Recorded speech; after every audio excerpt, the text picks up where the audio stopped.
Ya, shalom Bapak Ibu, saudara-saudara, kita akan belajar satu tema penting untuk mengetahui tentang proses kita mengenal Tuhan. Temanya adalah, haruskah orang Kristen mencari Tuhan? Saya menggali Alkitab untuk mencari kata mencari Tuhan. Dalam perjanjian lama ditemukan 31 kali. Di dalam perjanjian baru hanya ditemukan 1 kali. Dan kenapa di dalam perjanjian lama ada 31 kali kata mencari Tuhan, sedangkan di perjanjian baru hanya 1 kali? Kita belajar dari 31 ayat ini, saudara yang terkasih. Dalam perjanjian lama itu ditujukan kepada umat Israel supaya mereka itu mencari Tuhan. Dalam keadaan apa? Dalam keadaan mereka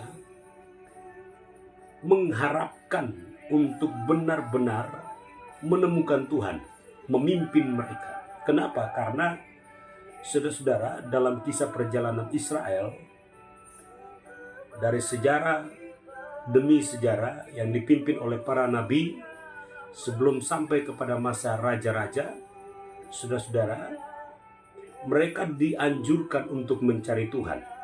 Kenapa? Karena cara hidup mereka itu di tengah-tengah bangsa-bangsa penyembah berhala.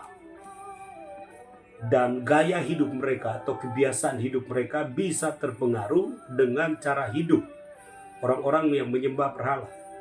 Sehingga suara Tuhan datang kepada para nabi supaya menganjurkan bangsa itu mencari Tuhan, agar mereka tidak berbalik menyembah kepada berhala-berhala. Pada zaman itu ada begitu banyak bangsa di sekitar Israel atau umat Ibrani, saudara, yang menyembah berhala. Dan hubungan bangsa Ibrani dengan bangsa-bangsa itu tentunya di dalam berbagai macam bidang kehidupan. Sehingga dalam hubungan dari bidang-bidang kehidupan itulah mempengaruhi iman percaya mereka. Sehingga mereka pun juga harus mendapatkan mandat dari Tuhan melalui para nabi supaya mereka mencari Tuhannya yang disembah pula oleh para nabi. Kenapa mereka mencari Tuhan? Mereka tidak dikuasai atau dipimpin totalitas setiap hari oleh Roh Allah sendiri. Mereka hanya mendapatkan perintah atau suara Tuhan melalui para nabi. Jadi Tuhan berfirman kepada para nabi, dan firman yang disampaikan itu disampaikan kepada umat Ibrani atau umat Israel pada waktu itu. Saudara, kalau kita mempelajari kebenaran firman Tuhan sangat jelas bahwa Roh Tuhan tidak mendiami mereka terus-menerus. Sehingga itu menyebabkan mereka harus mengandalkan firman yang datang melalui para nabi. Dan ketika mereka menerima firman itu, Roh Tuhan itu mengerami firman itu dalam hidup mereka, sehingga mereka harus mentaati firman itu. Ketika mereka menjauh dari Tuhan, dalam hal ini, dalam kehidupan hari-hari mereka berdosa atau terlibat di dalam perkara-perkara penyembahan berhala dengan bangsa lain, saudara, mereka terus disuarakan untuk kembali mencari Tuhan. Saudara, sampai pada masa raja-raja pun demikian. Raja-raja memerintah di dalam bangsa Israel pun juga harus mencari Tuhan. Saudara, kalau baca tentang kisah ketika Daud diurapi, saudara, firman Tuhan berkata bahwa Roh Tuhan ada pada dia. Ya, diurapi, kemudian Roh Tuhan menguasai dia, memimpin dia. Tapi tidak permanen dalam kehidupan mereka. Dalam zaman raja-raja ada nabi, ada juga imam-imam, saudara yang terkasih. Dan mereka-mereka inilah yang kemudian menjadi perantara Tuhan melalui firman yang mereka dengar secara langsung. Pada waktu kita pelajari tentang kisah Daud, saudara, Daud itu memiliki hubungan yang dekat dengan Tuhan karena suka mendengarkan pesan Tuhan, perintah Tuhan, nasihat firman Tuhan melalui nabi-nabi. Dan dia juga secara langsung memiliki hubungan dengan Tuhan, makanya dia mengenal Tuhan lewat hubungan pribadinya. Tetapi roh Tuhan tidak menghinggapi dia terus-menerus. Nah, kenapa roh Tuhan tidak menghinggapi mereka terus-menerus? Karena perjanjian tentang kehadiran roh Allah tidak digenapi pada zaman para nabi, ya, pada zaman para raja-raja, pada zaman imam-imam, ya. Roh Allah tidak diberikan kepada mereka secara permanen menuntun mereka sampai akhir kehidupan mereka, dalam pengertian tidak memimpin mereka. Oleh karena itu kita belajar kebenaran firman Tuhan tentang mencari Tuhan di perjanjian lama dengan perjanjian baru itu beda sekali. Ya, saudara-saudara, kita belajar perbedaannya. Di perjanjian baru tidak ada perintah untuk orang percaya mencari Tuhan. Tidak ada ayat yang memerintahkan orang percaya atau orang Kristen mencari Tuhan. Ayat mencari Tuhan tetap berlaku di perjanjian lama. Dan saudara terkasih, bahwa ayat itu ditujukan kepada bangsa Israel yang sampai hari ini belum percaya total kepada Yesus Kristus Tuhan. Kenapa mereka dianjurkan untuk tetap mencari Tuhan? Dan mereka mengandalkan para pemimpin-pemimpin agama mereka di sana untuk mendapatkan pesan, sekalipun mereka sudah mempunyai kitab suci mereka, ya. Tetapi mereka dalam hal membangun hubungan, mereka mentaati aturan-aturan dalam kitab suci mereka. Nah, apakah beda dengan umat Kristen yang memiliki Alkitab? Perbedaannya ada, tetapi ada persamaannya.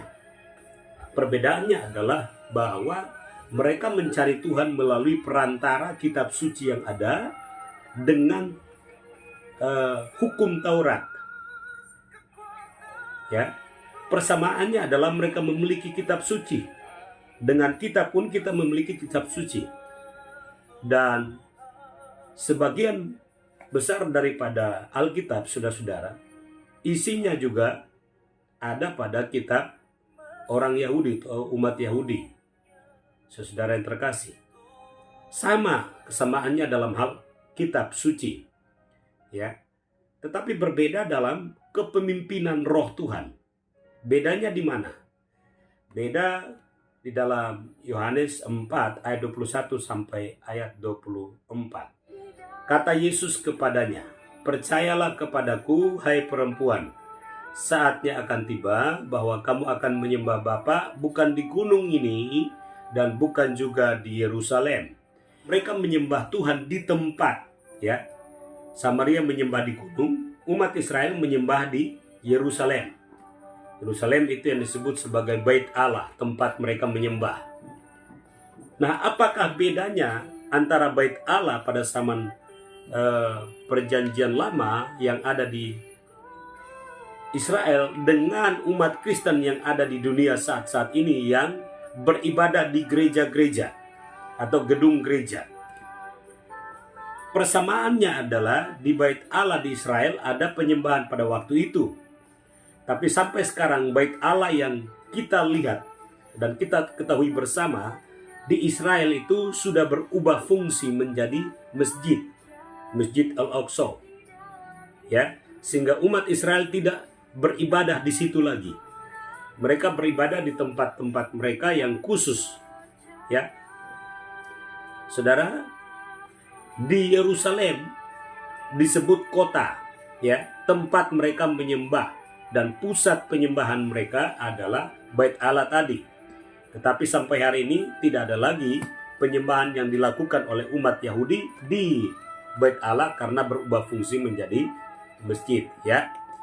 Jadi saudara yang terkasih, Yerusalem dijadikan oleh Tuhan sebagai tempat penyembahan pada zaman itu dan sampai sekarang bagi umat Yahudi, tetapi tidak lagi untuk umat Kristen, ya. Orang Kristen yang ada di Yerusalem tidak menyembah Bapa di kota dan di Bait Allah dalam pengertian seperti kebiasaan umumnya umat Yahudi.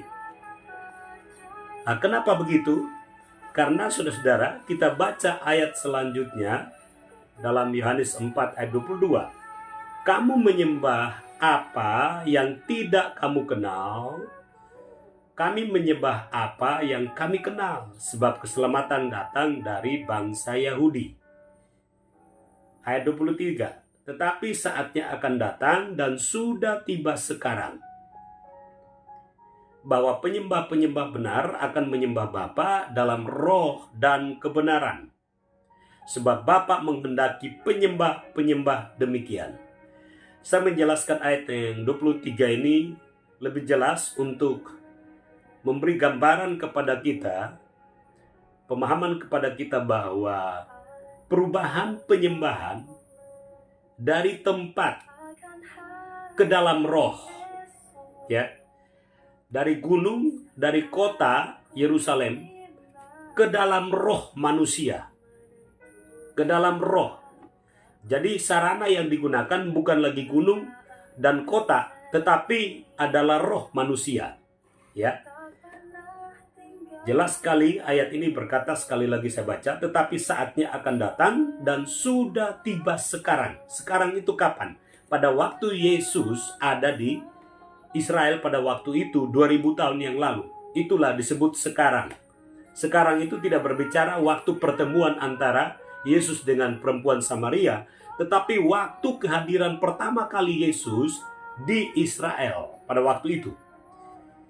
Dimulai dari firman waktu diberitakan kepada Maria untuk melahirkan Sang Juru Selamat. Ya, Sang Juru Selamat.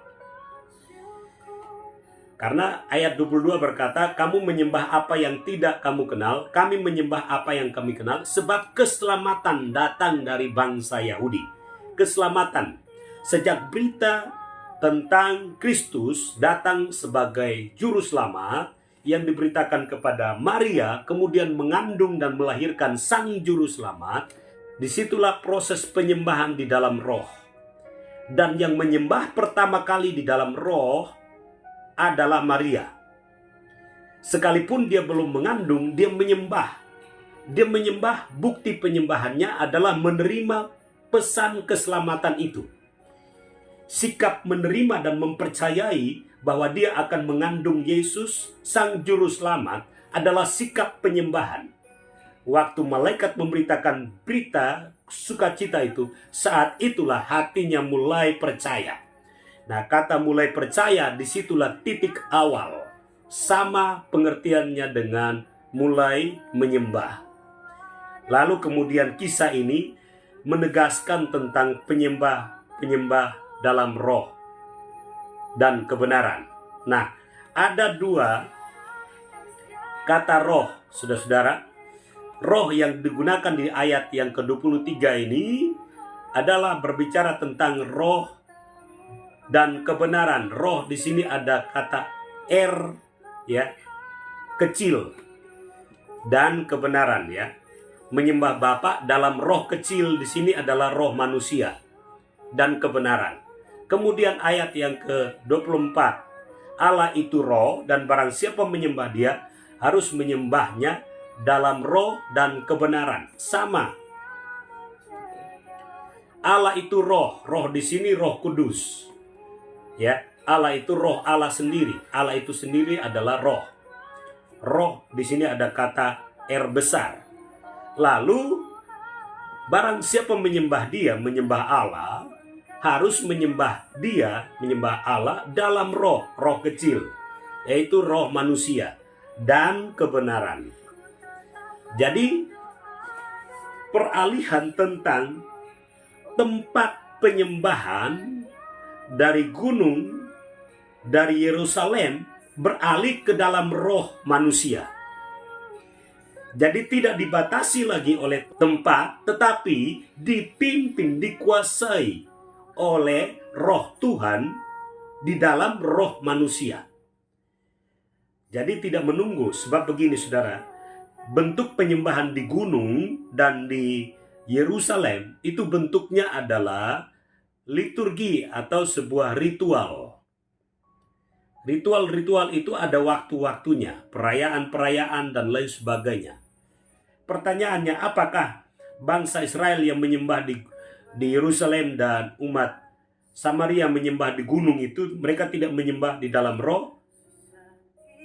Saudara, mereka memiliki hati, tetapi hati mereka tidak dikuasai oleh roh Allah. Nah, itu bedanya di situ. Jadi kalau saudara baca, ya, Yohanes 4 ayat 24 ini jelas. Allah itu roh, dan barang siapa menyembah dia harus menyembahnya dalam roh dan kebenaran.